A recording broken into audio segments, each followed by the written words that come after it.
मराठी व्याकरण शब्दांच्या जाती यावर आधारित तुमची आज परीक्षा घेणार आहे. त्या परीक्षेमध्ये एक वाक्य मी दिलेलं आहे. त्या एकाच वाक्यामध्ये 8 शब्दांच्या जाती लपलेल्या आहेत आणि त्या 8 शब्दांच्या जाती तुम्हाला ओळखायच्या आहेत.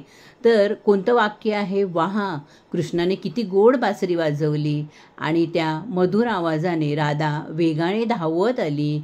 ह्या एकाच संपूर्ण वाक्यामध्ये नाम, सर्वनाम, विशेषण, क्रियापद, क्रियाविशेषण अव्यय, शब्दयोगी अव्यय, उभयान्वयी अव्यय आणि केवल प्रयोगी अव्यय अशा 8ही शब्दांच्या जाती लपलेल्या आहेत.